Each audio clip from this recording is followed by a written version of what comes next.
তোমরা রেডি?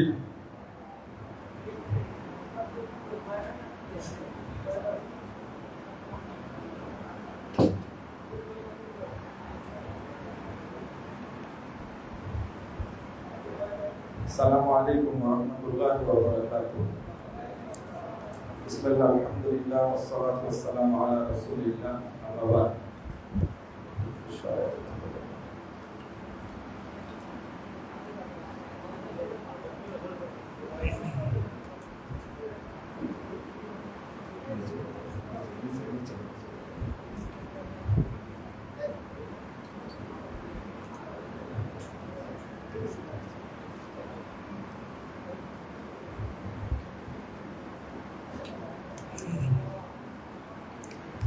আপনারা প্রশ্ন করেন, আমরা উত্তর দিই,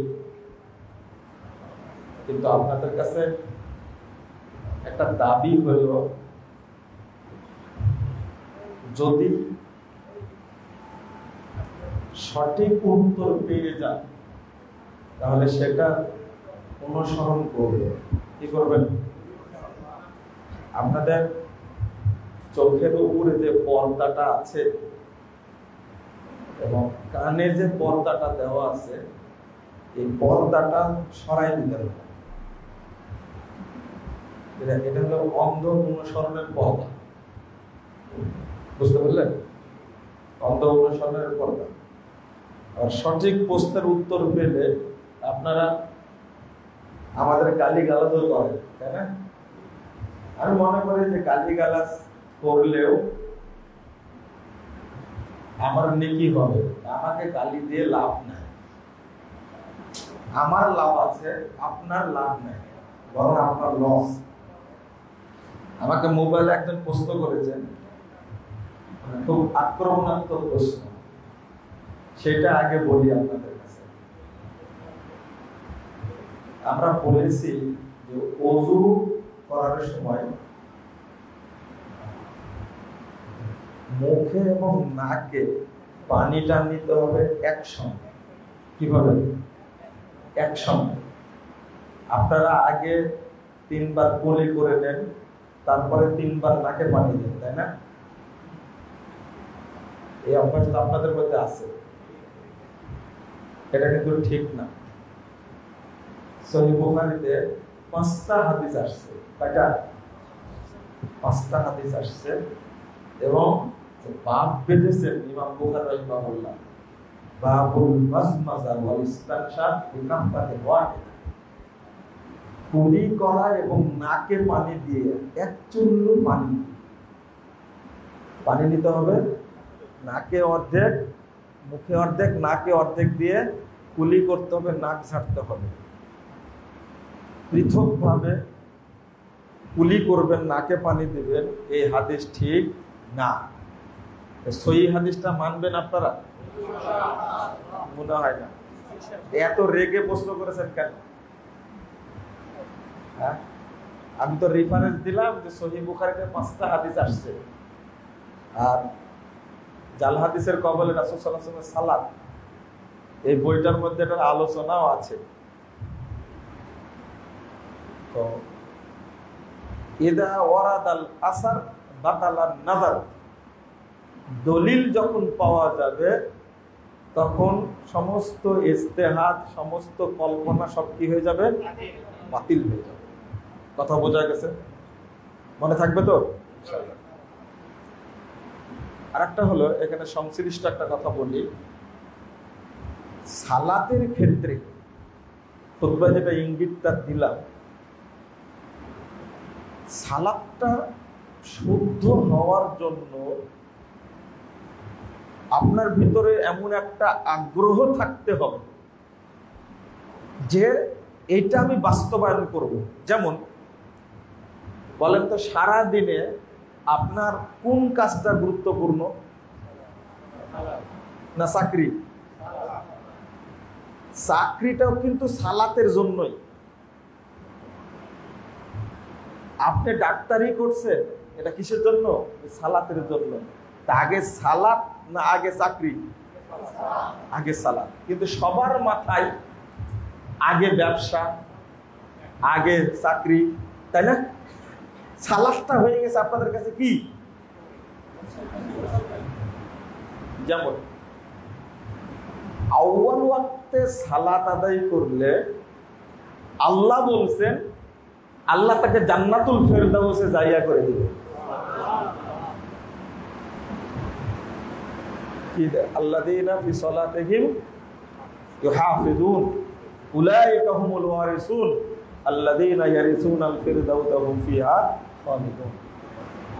যারা সালাতের হেফাজত করবে, হেফাজত বলতে কি? আল মুহাফাজাতু আন তাকুনা বিআদাইহা আউওয়ালা ওয়াক্তিহা। সালাতের হেফাজত বলতে প্রথম কথা হলো আউয়াল ওয়াক্তে সালাতটা আদায় করা। প্রথম কথা আউয়াল ওয়াক্তে সালাত পড়া। আপনারা কি আউয়াল ওয়াক্তে পড়েন? পড়েন না কেন? এটা আপনি সালাতটাকে ব্যবহার করেন। যেমন আজকে জোহরের সালাতের টাইম হয়েছে 12:10। কয়টায়? 12:10। আমি জিজ্ঞেস করলাম ইমাম সাহেবকে, তো 20-এ আজান। কয়টায় আজান? 20-এ আজান, তাই বলবো। আমি আপনাদের বলি যে 10-এ আজান ওয়াক্ত শুরু হয়েছে, আপনি 10-এ আজান দিবেন, 20 মিনিট পরে সালাত, তাহলে কতটা সালাত হবে? 12টাই সালাত হবে। অথচ এই জোহরের সালাতটা আপনারা পড়েন কয়টায়? 1টায়, 1টায় পড়েন। এটা কি আউয়াল ওয়াক্তে হলো?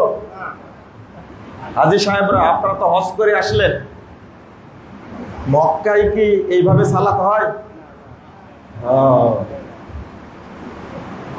রাসূল সাল্লাল্লাহু আলাইহি সাল্লাম বলেছেন, যারা আউয়াল ওয়াক্তে সালাত আদায় করবে এবং প্রথম কাতারে অংশগ্রহণ করবে, যারা প্রথম যে দলটি জান্নাতে প্রবেশ করবে তাদের সাথে এই মুসল্লিরাও জান্নাতে প্রবেশ করবে বিনা হিসাবে। বিনা হিসাবে। কয়টা হাদিস নেবেন আপনারা? এখন এইটা যদি বাস্তবায়ন করতে যান, যেমন আহলে হাদিসদের কাছে সবচেয়ে নির্যাতিত ওয়াক্ত হলো জোহর। কোনটা? জোহর। কিন্তু ফজর কিন্তু ঠিক টাইমে আদায় করে, আলহামদুলিল্লাহ, মানে আলহামদুলিল্লাহ। আসরও ঠিক টাইমে করে, কিন্তু জোহর কেন 1টায় পড়েন? আচ্ছা, একটা কাজ করলে কেমন হয়? মনে করেন যে মাগরিবের টাইম হচ্ছে 6:55 নাকি 55, 58, এখানে 58। তো মাগরিবের টাইমটা একটু 1 ঘন্টা পরে পড়লে হয় না? কেন? কেন হবে না? কেন? সমস্যা কি? এসে রক্ত আসলে না, 1 ঘন্টা আসলে এসে রক্ত হবে না। পড়েন তাহলে, এশার মাগরিব দুটো একবারে পড়ে নেবেন। তাহলে কেন পড়বেন না? কেন? জোহর কি অপরাধ করলো? এই কারণটা হলো আপনার স্বার্থে, কাজের স্বার্থে জোহরকে কি করেন? পিছিয়ে পড়েন। এক ব্যাংকের ম্যানেজারকে বললাম, ভাই বিরতি দেন, লাঞ্চের বিরতি দেন 1টায়, ওটা 12টায় দেন না। 12টা থেকে 1টা করেন, 1টা থেকে 2টা না করেন, বলছে ব্যাংকের টাইম কি পরিবর্তন করা যাবে? কেন যাবে না? আপনার স্বার্থে এটা করেছেন, নামাজের স্বার্থে এটা না। আগে নিজের স্বার্থে দেখতে হবে না সালাতের স্বার্থে দেখতে হবে? ইন্নাস সালাতা কানাত আলাল মুমিনিনা কিতাবাম মাওকুতা, নির্দিষ্ট ওয়াক্তে পড়তে হবে। আমি সারা বাংলাদেশে অন্তত আহলে হাদিস মসজিদগুলোর মুসল্লিদেরকে বলবো, ভাইরা জোহরের সালাতের উপরে আপনারা নির্যাতনটা করবেন না। ওয়াক্ত হবে, আযান হবে, এরপরে 15 থেকে 20 মিনিটের মধ্যে সালাত পড়ে দেবেন। আলহামদুলিল্লাহ, অন্তত নির্যাতনটা বন্ধ করেন। 1 নম্বর জরুরি সালাতের নাম হলো আসর, কি? 2 নম্বর হলো কি? ফজর। এই 2টা ওয়াক্তকে বাংলাদেশে মেরে ফেলে দেওয়া হয়েছে। 3 নম্বর ওয়াক্ত হলো জোহর, 4 নম্বরটা হলো এশা, আর 5 নম্বরটা হলো মাগরিব। আর মাগরিবই সবচেয়ে তাড়াতাড়ি পড়েন, তাই না? হ্যাঁ, আসরও শেষ, ফজরও শেষ, জোহরও শেষ। আল্লাহ যেন আমাদের বুঝার তৌফিক দান করে। সালাতের ক্ষেত্রে প্রথম প্রস্তুতি আউয়াল ওয়াক্তে করতে হবে, আপনাকে সংগ্রাম করতে হবে। যেখানেই থাকেন মনে রাখতে মাথায়, আমি অমুক মসজিদে গিয়ে আজকে জোহরের সালাতটা জামাতের সাথে পড়ব, এই টার্গেট কারো থাকে না, এটা থাকা উচিত। আল্লাহ যেন আমাদের বোঝার তৌফিক দান করে। হাফ প্যান্ট পরে এবং খালি গায়ে জনসম্মুখে সবার সামনে থাকা কি ঠিক? এর বেহায়া কোন একটা। হাফ প্যান্ট পরে থাকবেন কেন আপনি? সতর বুঝেন না? আপনার বাড়িতে যদি থাকেন, আপনি আর আপনার বউ যদি থাকেন, কাপড়ই লাগবে না, ন্যাংটা হয়ে থাকে। কিন্তু আপনার কার সামনে থাকবেন? আপনার ছোট বাচ্চা আছে একটা, তার সামনে হাফ প্যান্ট পরা যাবে না। বাচ্চারা সব অনুসরণ করে, পেটের মধ্যে থাকতেই বাচ্চারা মাকে অনুসরণ করে, বাপকে অনুসরণ করে। এটা পারবেন না আপনি। খালি গা, এটা একটা প্রসঙ্গ। খালি গায়ে থাকাটা এটা আদব না। এটা কি আদব না? এটা জায়েজ। আপনার সঙ্গত কারণে, গরমের কারণে কাপড় রাখতে পারছেন না, এই কারণে আপনি থাকেন, সমস্যা নাই। যেমন মিনাতে এত গরম, এবার মানে শরীরে এহরামের কাপড় রাখাই যাচ্ছিল না, এরকম অবস্থা, ভিজে যাচ্ছে, এত গরম। এটা একটা আলাদা প্রসঙ্গ। কিন্তু শীতের দিনে খালি গায়ে থাকেন তো আপনি? থাকেন, পারবেন? কেন পারবেন না? তখন আপনাকে এই শীতের দিনে বাহিরে বেঁধে রাখা উচিত খালি গায়ে। আপনার স্বার্থে এটা না, এটা পারবেন না। এইটা কোনো কারণে আপনি খালি গায়ে হন, কোনো সমস্যা নাই। এই জন্য তো এই বাংলাদেশের নকল হানাফি, যারা নকল হানাফি, বাংলাদেশে কিন্তু হানাফি নাই, এটা জানেন আপনারা? বাংলাদেশে কোনো হানাফি নাই। হানাফি তাদেরকে বলা হয় যারা ইমাম আবু হানিফা রাহিমাহুল্লাহর আকীদা এবং আমল অনুসরণ করে। বাংলাদেশে ইমাম আবু হানিফার আকীদাও মানে না এরা, আমলও মানে না এরা। এরা হলো ডুপ্লিকেট, নকল হানাফিয়া। বাংলাদেশে কোনো হানাফি নাই, এরা হলো দেওবন্দি আর বেরলভী। বুঝতে পারলেন? এরা আবার বলে যে খালি গায়ে ওযু করলে ওযু হবে না। লেন আবার বিপদ একটা। আপনি বাথরুমে ঢুকছেন, খালি গায়ে আছেন, গোসল করলেন, ওযু করলে কি সমস্যা? খালি গায়ে ওযু করা যাবে। আকীদা নাই, শুধু ফতোয়া। আকীদা আছে, খালি গায়ে ওযু করা যাবে না, দাঁড়ায় ওযু করা যাবে না, তারপরে উঁচু জায়গায় বসে ওযু করতে হবে, কেবলামুখী হতে হবে, সব ফালতু কথা। ওযুর সময় কথা বলা যাবে না, ফেরেশতারা রুমাল নিয়ে দৌড় দেয়। ওযুর সময় কথা না বললে কি 49 কোটি নেকি হয়। সালাম নেওয়া যাবে না, সব বাজে কথা, মিথ্যা কথা। ইতিহাস সম্পর্কে পৃথিবীতে মুসলিম ধর্মের ইতিহাস ছাড়াও আরো অনেক ধর্মের ইতিহাস আছে। এগুলো ইতিহাস কি বিশ্বাস করা যাবে? না, এই সমস্ত ইতিহাস বিশ্বাস করা যাবে না। এগুলো সব তৈরি করা।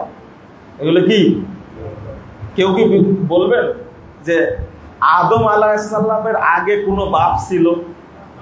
হ্যাঁ, সবাই তো আদমের সন্তান। আদম আলাইহিস সালাম কি আদি পিতা না? তিনি আল্লাহর পক্ষ থেকে একজন নবী। নূহ আলাইহিস সালাম প্রথম রাসূল, তাই না? তো যদি প্রাচীন কোনো ধর্ম হয়, দিন হয়, সেটার নাম কি? ইসলাম। সনাতন যদি কোনো ধর্ম হয় সেটার নাম কি? ইসলাম। বাংলাদেশে বলে সনাতন ধর্ম অমুক অমুক অমুক, এগুলো ঠিক না, মিথ্যা কথা এগুলো। আর ওই সমস্ত ইতিহাস আপনাকে খোঁজারও দরকার নাই। ওই সমস্ত ইতিহাস খুঁজবে জাকির নায়েক, যা সাইজ করতে পারবে, বলতে পারবে। ওটা তো মিথ্যাচার করেছে। আপনি তো অল্প একটু পড়ে খিচুড়ি পাকায় দিবেন, তখন আরো সমস্যা হবে। জাযাকুমুল্লাহ খায়রান। সম্প্রতি জনৈক সালাফি আলেম বলেন, ঈদের তাকবীরের হাদিসটি জয়ীফ। সালাফি আলেমকে কোন সালাফি আলেমের কথা বলবে না, ও জিলাপি আলেম হবে। এটা না হলে সালাকি।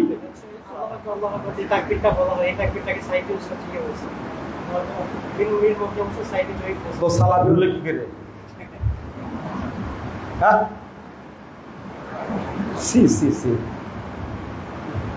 নামের শুরুতে যা ইচ্ছা বসাবেন আর আমার সামনে দিবেন, ও চলবে না। এটা সালাফি শব্দটার সম্মান আছে, মর্যাদা আছে। যাকে তাকে সালাফি বলা যাবে না। ঈদের তাকবীর আল্লাহু আকবার আল্লাহু আকবার লা ইলাহা ইল্লাল্লাহ, এই তাকবীরটা এটা জয়ীফ, জাল। হ্যাঁ,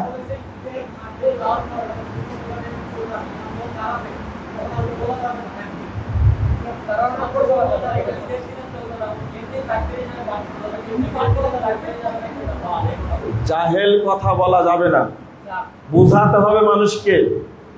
এই তাকবীর সহিহ হাদিস দ্বারা প্রমাণিত, এটা সাহাবীদের আমল, আমরা বহু আগে থেকে জানি। এটা সনদ সহিহ। বাংলাদেশের কিছু কিছু মানুষের লাখ লজ্জা নাই। লাখ লজ্জা বুঝেন তো? লাখ লজ্জা বুঝেন আপনার? লজ্জা বুঝেন?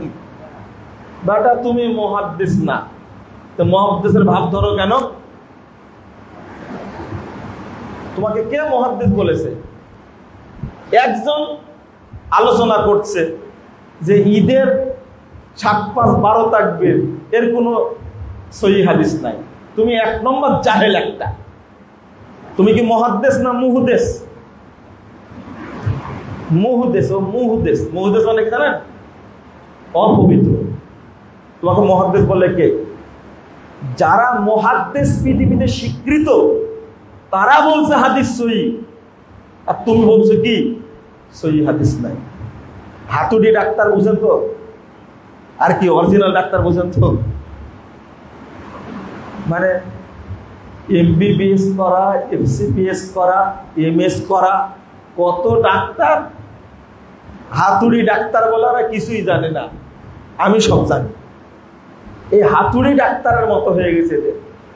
আর একজন বলছে বুকে হাত বাঁধার কোন সহিহ হাদিস নাই। জাহেল কোথাকার? সহিহ হাদিস আছে মানে? তুমি মুহাদ্দিস চিনো? বর্তমান পৃথিবীতে স্বীকৃত একটা মুহাদ্দিস, পরিচিত মুহাদ্দিস ইমাম আলবানী রাহিমাহুল্লাহ, মুহাদ্দিস না? যারা আলেম তারা বলছে ইবনে হাজার আসকালানির পরে আলবানীর মতো বড় মুহাদ্দিস জন্ম নেই। আলবানীর বইটা পড়ে দেখো, আহমদ মোহাম্মদ শাকের, কত বড় মুহাদ্দিস। জাহেল কোথাকার? তার আলোচনাটা দেখো। এমবিবিএস ডাক্তার, এফসিপিএস করা, এই ডাক্তার রিপোর্ট দিয়েছে তো হাতুড়ি ডাক্তারের কাছে কিছুই না। হাতুড়ি ডাক্তারের কাছে চিকিৎসা নিতে গিয়ে রোগীর কি হয়? হ্যাঁ, মৃত্যু ঘটে, সার্টিফিকেট নাই। আমাদের দেশটা চলে হাতুড়ি ডাক্তারের উপরে। আশ্চর্য হবে। তারপরে এখন বেঁচে আছে বিখ্যাত মুহাদ্দিস আব্দুল মুহসিন আব্বাল হাফিজাহুল্লাহ। মদিনা বিশ্ববিদ্যালয়ের কত আগে ডিন ভিসি ছিলেন। তোমরা একটা হাদিসের সনদ জানো না, মতন জানো না, পট করে বলে দিলে একটা কথা। আমরা মুহাদ্দিসদের কথা পর্যালোচনা করে বক্তব্য দেই, আর জাহেল বলছে বুকের উপরে হাত বাঁধার কোনো সহিহ হাদিস নাই। 1 নম্বর জাহেল। হাদিসের যারা তাহকিক করেছেন, মুহাদ্দিস না হলে তাহকিক করা যায়? বলে তো দেখি, যারা তাহকিক করেছে বেটা তাদের কথা বলো। অতএব যদি ভুল হয় স্বীকার করলে আমার আপত্তি নাই, কথা বুঝতে পারলেন? কিন্তু না জেনে ফুটপাট করে একটা কথা বলে দিবে, এক একজন এক একটা সালাফি সাজে। এই রফুল আদান করলে সালাফি হয়? আগে মানহাজ বুঝতে হয়, সালাফদের মানহাজ মেনে নিলে তবে কি হয়? সালাফি হয়। জাযাকুমুল্লাহ খাইরান।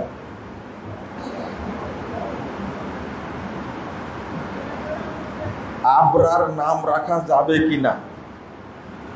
আবু বকর কি লিখছেন? আবরার নামটা বলা হয়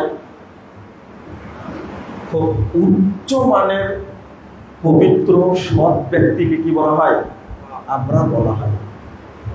তো একজন ব্যক্তিকে এই নামে ডাকাটা শুভনীয় নয়।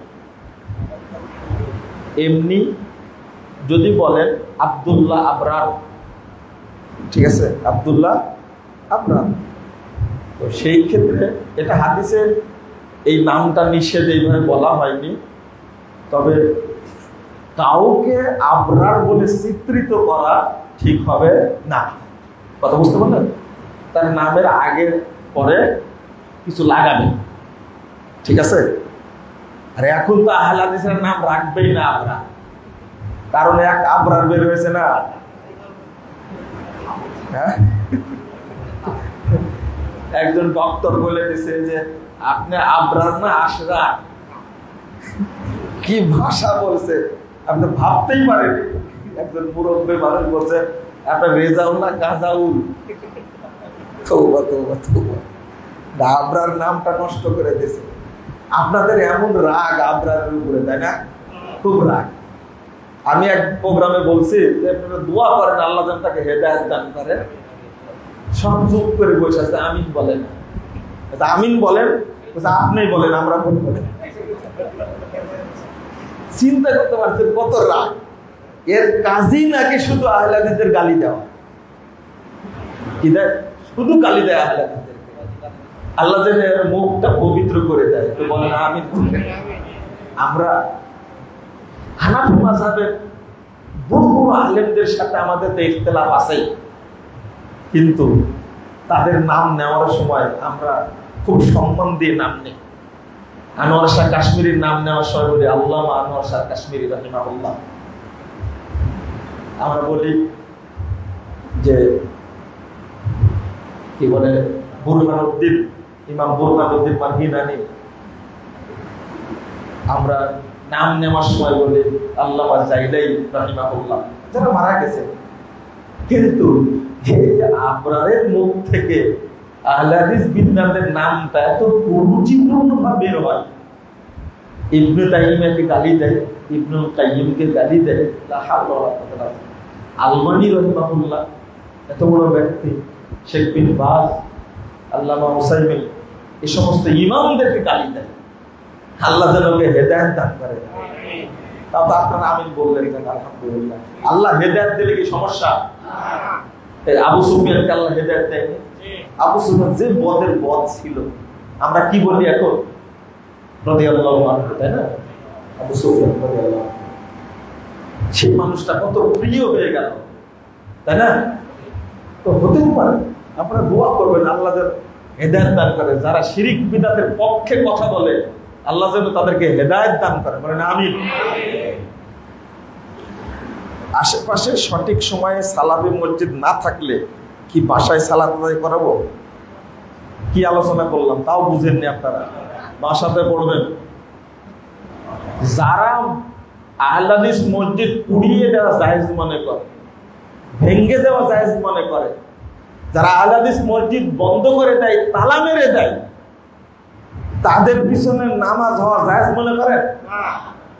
সি সি সি সি, বললাম না আপনাদের লজ্জা নাই, হায়া নাই, শরম নাই, এই প্রশ্ন করেন? স্পষ্ট শেখ বিন বাজ রাহিমাহুল্লাহকে প্রশ্ন করা হয়েছিল, ইমাম ইবনে বাজকে প্রশ্ন করা হয়েছে, শুনেন। মাইয়া আতাকিদু আন্নাল্লাহ ফি কুল্লি মাকান আল ইউসাল্লা খালফা, যে ব্যক্তি বিশ্বাস করে আল্লাহ সর্বত্র বিরাজমান, তার পিছনে নামাজ পড়া যাবে না। থামেন, আপনারা বলেন না। ইমাম ইবনে বাজ রাহিমাহুল্লাহ তিনি বলেছেন, মাইয়া আতাকিদু আন্নাল্লাহ ফি কুল্লি মাকান ফাহুয়া দাল্লুন মুদিল্লুন কাফিরুন, যে বিশ্বাস করে আল্লাহ সর্বত্র বিরাজমান, এই ব্যক্তি পথভ্রষ্ট, মানুষকে পথভ্রষ্ট করে, সে কাফের। লা ইউসাল্লা খালফা, তার পিছনে নামাজ হবে না। ওয়ালা ইউত্তাখাযু ইমামা, তাকে ইমাম বানানো যাবে না।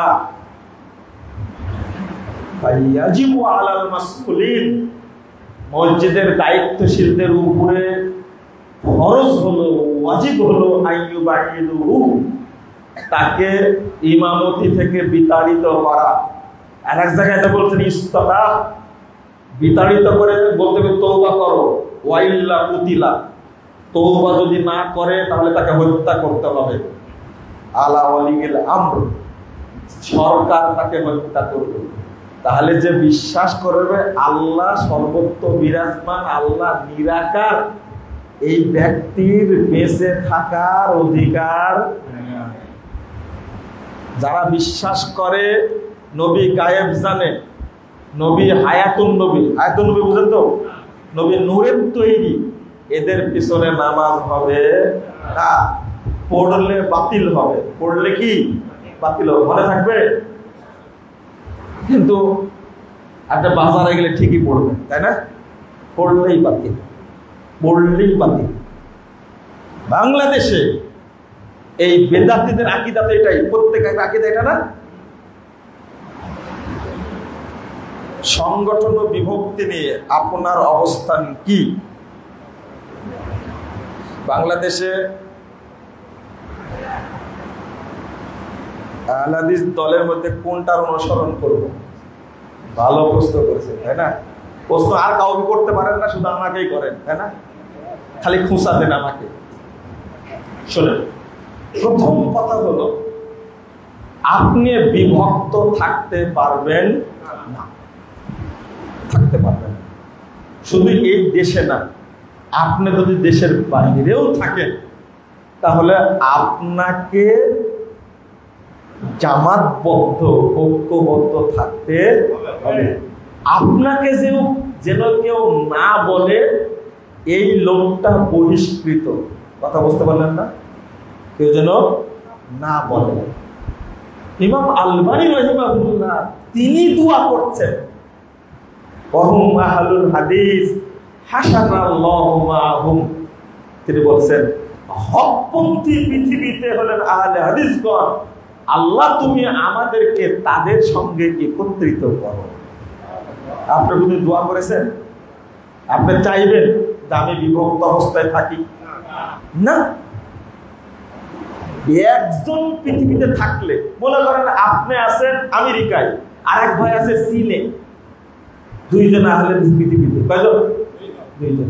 জানতে পারলে আপনার উপরে ওয়াজিব হলো তার কাছে সালাম পাঠানো, দুই তার জন্য দোয়া করা।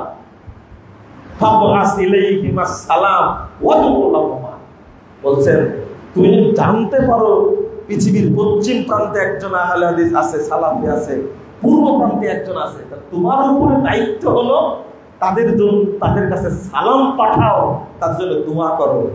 আর আপনি একই গ্রামে থেকে 3 ভাগ, তাই না? এটা চলবে না, চলবে না, এই বিভক্তি চলবে না। তাহলে বোঝা গেল কোন দলে থাকতে হবে, বোঝা গেছে? দলে দলে ভাগ হতে হবে। তাহলে এইটা মানলেই, এই নীতি মানলেই বলেন তো যারা জান্নাতে ঢুকবে, বলেন তো সঠিক উত্তর কি দিতে পারে? জান্নাতে কি একা একা ঢোকা যাবে না? কেন? উত্তর দিতে কেন? হ্যাঁ, একটা দল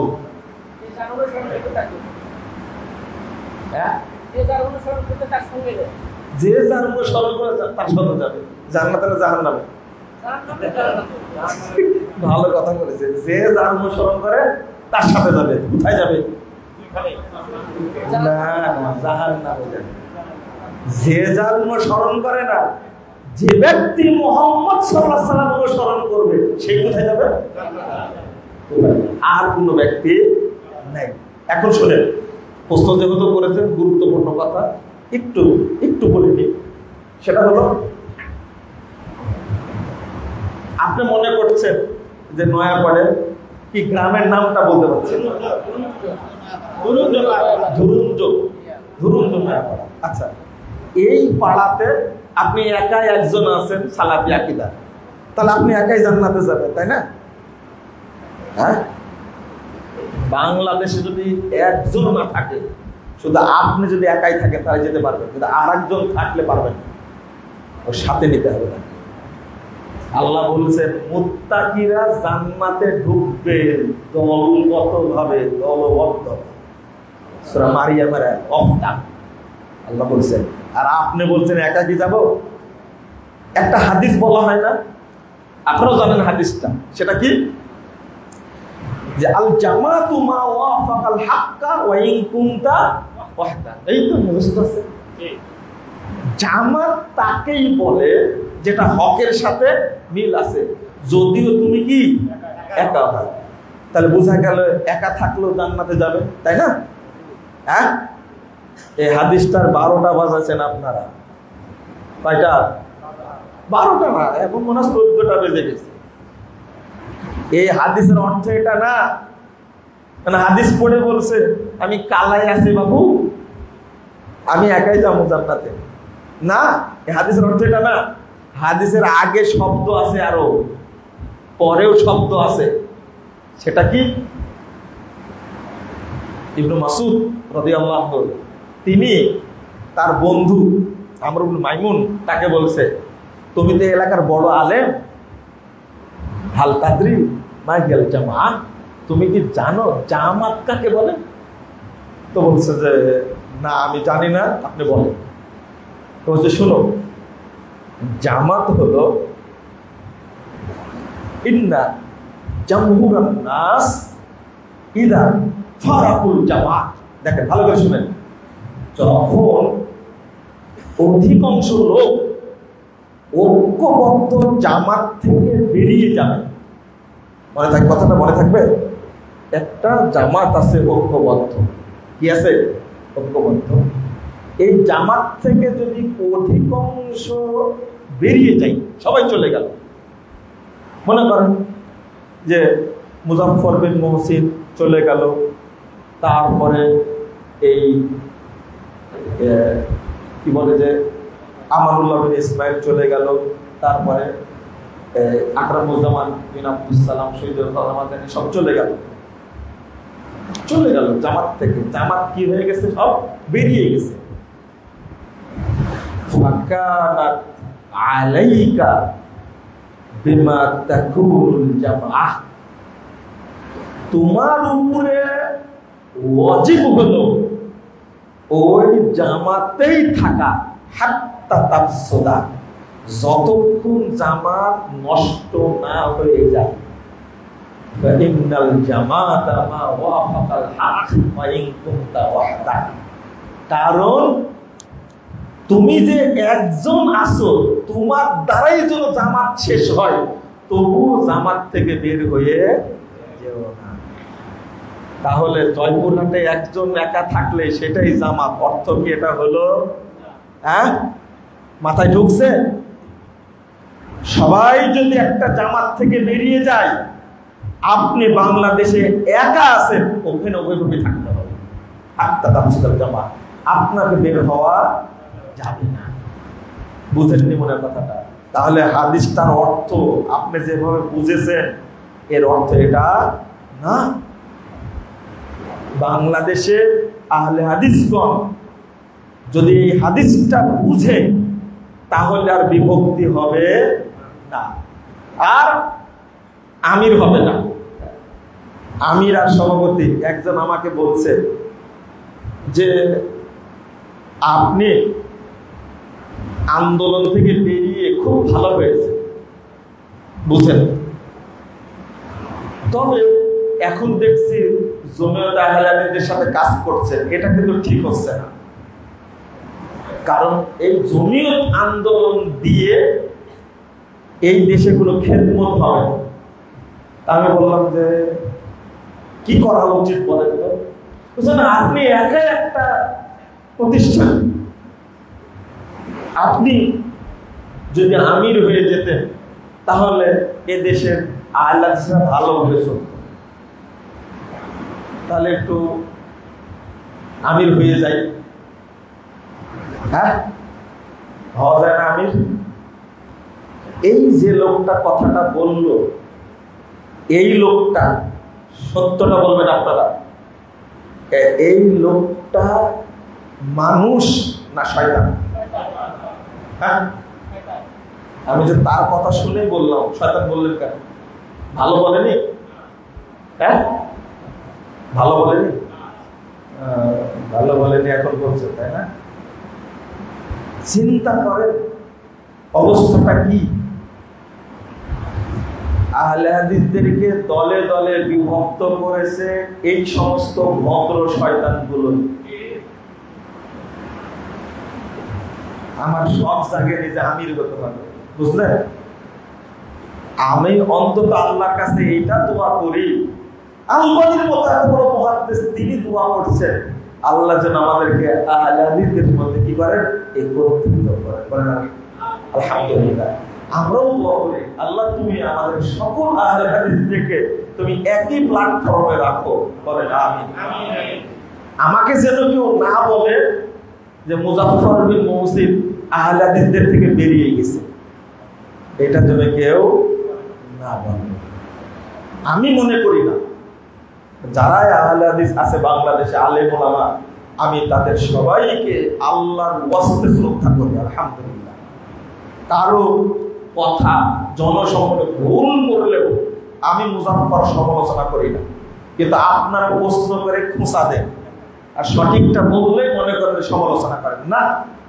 আমি জানি আকীদাটা, কোন আহলে হাদিস আলেমকে তার প্রতি যদি বিদ্বেষ প্রকট করে সে মুমিন থাকতে পারে না, প্রশ্নই আসে না। আল হুব্বু ফিল্লাহ ওয়াল বুগযু ফিল্লাহ। এই ঈমান কোথায় আপনার? আপনার একটা ভুল আছে, ভুল বলবো ভুলটা? 1 মিনিট। ভুলটা কি? মুজাফফর বিন মুহসিন যা বলবে এটাই সঠিক। এটা আপনি একটা বলদ, যদি চিন্তা করেন, বুঝতে পারেন না কথা? ডক্টর আব্দুল্লাহ ফারুক সালাফি যা বলবে সেটাই সঠিক, আপনি বলদ একটা। আব্দুর রাজ্জাক বিন ইউসুফ যা বলবে সেটাই 100% সঠিক, ওটাই অনুসরণ করতে বলদ একটা। প্রফেসর ডক্টর আসাদুল্লাহ গালেব যা বলবেন সেটাই সঠিক, আপনি একটা বলদ। পরিষ্কার? এই কথাটা একজন সম্পর্কে বলা যাবে, তিনি হলেন মুহাম্মদুর রাসূলুল্লাহ, আর কারো সম্পর্কে বলা যাবে না।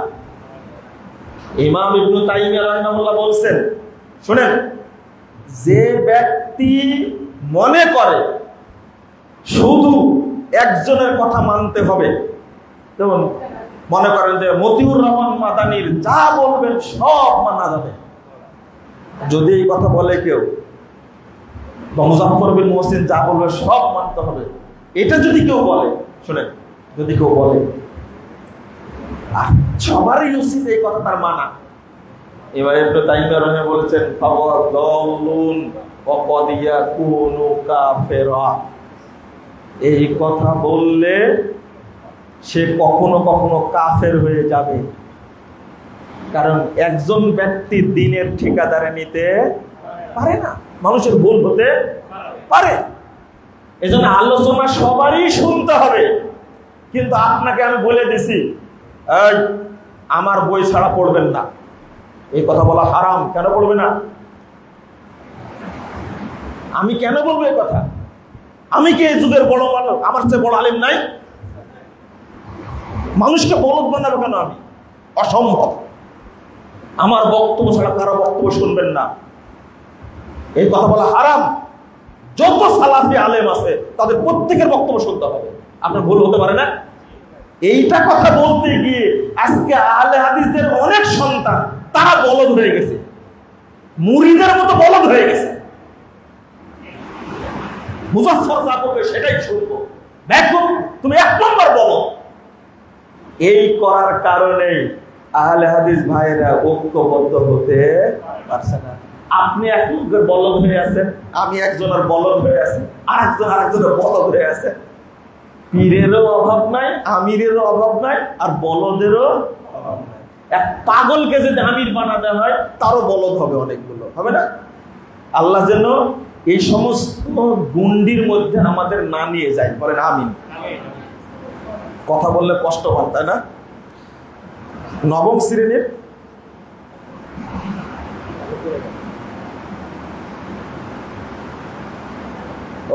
কোন বইয়ে এগুলো লেখা আছে, তাই না?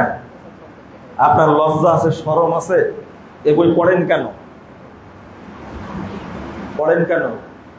আপনাকে কি সরকার বাধ্য করেছে যেখানে বানর তৈরি হয় সেখানে ভর্তি করতে হবে সন্তানকে?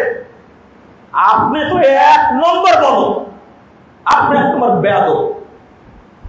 কোথায় মহিলাদের স্তন কত বড় হবে, কিভাবে শরীফ শরীফা হবে, যে সমস্ত সিলেবাসে বইয়ে লেখা থাকে, এখানে সন্তান আপনি ভর্তি করেন, পড়াতে চান আপনি, আপনারই লজ্জা নেই, শরম নেই।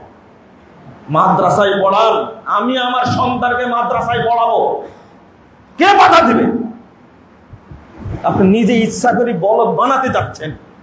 আমি এটা পড়িও না, আলোচনাও করি না, কারণ এই যে সমস্ত প্রতিষ্ঠানে পড়লে বানর তৈরি হয় এইগুলোতে ভর্তি করা মুসলমানের জায়েজই মনে করি না, হারাম মনে করি আমি।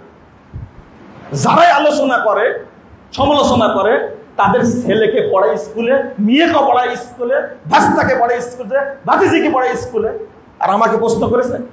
আমি আপনার কথা বলব না, কিন্তু উত্তর দিব আমি। যদি মুসলিম হন, ইসলামী আদর্শকে টিকিয়ে রাখতে চান, তার নিজের প্রত্যেক সন্তানকে মাদ্রাসায় ভর্তি করুন। এ সমস্ত জাহিল প্রতিষ্ঠানে ভর্তি করার দরকার নাই। আপনার শরম যেদিন হবে সেই দিন বাংলাদেশে পূর্ণাঙ্গ ইসলাম প্রতিষ্ঠিত হবে ইনশাআল্লাহ। সব নাস্তিকে ভরে গেছে, স্কুল বলেন, কলেজ বলেন, হাই স্কুল বলেন, বিশ্ববিদ্যালয় বলেন, বড় বড় খাটাস নাস্তিক ঢুকে আছে এর মধ্যে, আর হাসানা এইগুলোকে পালছে। আর মুসলমানের পরিচয় দেন আপনি বেহায়ার মতন প্রশ্ন করেন আমাকে, ওইগুলো আমি জায়েজই মনে করি না। যারা শিক্ষাক্রম তৈরি করেছে এগুলো সব হলো নাস্তিকদের এজেন্ট। ওরা বাংলাদেশ মুসলিম রাষ্ট্র থাকে না, চাই না। আপনি কেন সমস্ত বই পড়ানোর জন্য ছাত্রকে ভর্তি করেন, সন্তানকে ভর্তি করেন? আপনার শরম লাগে, লজ্জা লাগে না? ঐক্যবদ্ধ হন। আমি আর কোন সন্তানকে এই সমস্ত সিলেবাসভুক্ত বইয়ে ভর্তি করাবো না। বাংলাদেশে 95% মুসলমানের দেশে এই সিলেবাস চলতে পারে, যেখানে সব হিন্দুত্বের মাদ্রাসার সিলেবাসে পর্যন্ত এই হিন্দু মূর্তির ছবি দেওয়া আছে, অপবিত্র সব। এই সিলেবাস নিয়ে প্রশ্ন করেন আপনারা। হয়েছে সর্বশেষ কই একটা রিকোয়েস্ট যে আপনি এখানে আসলেন, দাউলজোপাড়া জয়পুর হাট এসে আপনার কেমন লাগছে? না না শোনেন, আলহামদুলিল্লাহ ভালো লাগছে বলে তো বক্তব্য দিচ্ছি, তাই না? এই দেখো পেটের ক্ষুধা চুচু করছে পেট, তাই না? দোয়া ইউনুস করছে, এই অবস্থাতে তো বক্তব্য দিচ্ছি। আলহামদুলিল্লাহ আমি যেখানে আসি সেখানে একটা নিয়াত থাকে, আল্লাহ তুমি একজন মানুষকে হলো হেদায়েত দান করো এবং তার মাধ্যমে এই এলাকায় তুমি তাওহীদের আলো ছড়িয়ে দাও। আলহামদুলিল্লাহ সারা বাংলাদেশে একটা শ্রেণী তৈরি হয়েছে, যুবক শ্রেণী। আগামী দিনে এরাই ডাক্তার হবে, এরাই জাজ হবে, এরাই বিসিএস ক্যাডার হবে। যারা আজকে ছাগল কাণ্ড ঘটাচ্ছে, যারা আজকে হচ্ছে সবাই বেনজির হব, আগামী দিনে এই সমস্ত পরিচয় দেওয়া যাবে না ইনশাআল্লাহ। এই বাংলাদেশ একদিন দুর্নীতি মুক্ত হবে ইনশাআল্লাহ। দোয়া করলে কবুল হয়, কেউ টিকতে পারবে না। আপনি যত বড়ই হন না কেন, যত বড় চোর হন না কেন, 40 বছর পরেও হলেও আপনার শাস্তি হবেই। এই বাংলার মাটিতেই হবে ইনশাআল্লাহ। যে দাপটে সারা বাংলাদেশের প্রধানমন্ত্রীর সবচেয়ে গ্রহণযোগ্য ব্যক্তি কততে পুরস্কার পেয়েছে, সে ইঁদুরের গর্তে ঢুকছে, পৃথিবীর কোন দেশে আসে সে সিহারাও দেখাতে পারতেছে না। বুঝতে পারলেন? তার মর্যাদা ইজ্জত সব কি বাংলাদেশে যাকে এক ডাকে চিনে। আজকে যে বিষয়ে বক্তব্য দিতে চেয়েছিলাম, ইকবাল ভাই বক্তব্যটা দিতে দেয়নি, মানে অন্য বিষয় বলতে চেয়েছিলাম আজকে। বুঝছেন, বাংলাদেশে এখন একটার বারটা ধরছে, এই শুরু থেকে শেষ পর্যন্ত আল্লাহ সবাইকে জায়গা মতো নিয়ে আসবে। যে যা করেছে তার পাপের প্রায়শ্চিত্ত ভোগ করতে হবে হবে হবে ইনশাআল্লাহ। আল্লাহর কাছে দোয়া করেন, আল্লাহ বাংলাদেশ যারা চুরি করেছে, আল্লাহ তুমি তাকে একটাও ছেড়ে দিও না, তার বিচার করো। বলেন আমিন। বিচার হবে বাংলাদেশে, যারা চুরি করছে হবে বিচার ইনশাআল্লাহ। আল্লাহ যেন রহম করে। তো আমি আপনাদের এই জায়গায় এসে আসলেই ভালো লাগছে। যদি একজন মানুষ আল্লাহ তাকে কবুল করেন, তো এই এলাকায় তাওহীদের দাওয়াত প্রচারিত হবে ইনশাআল্লাহ ইনশাআল্লাহ।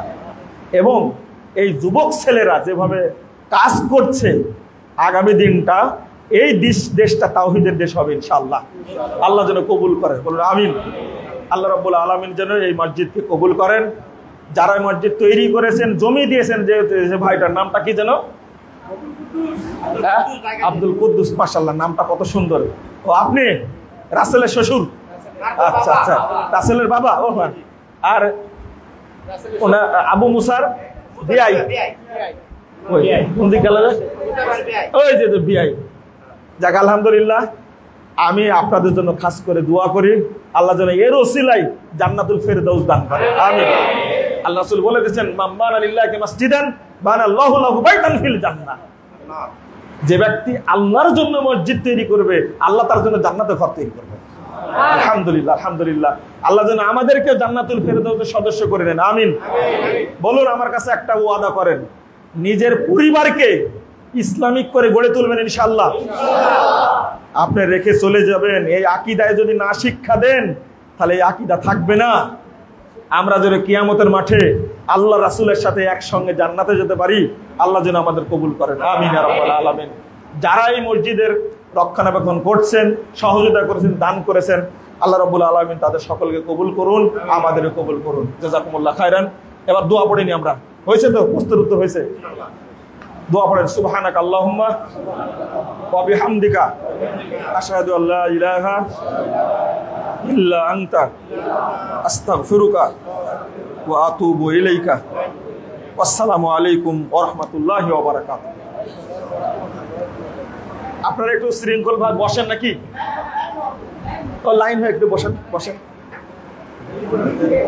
খাওয়া দাওয়া করে যেন আপনারা কষ্ট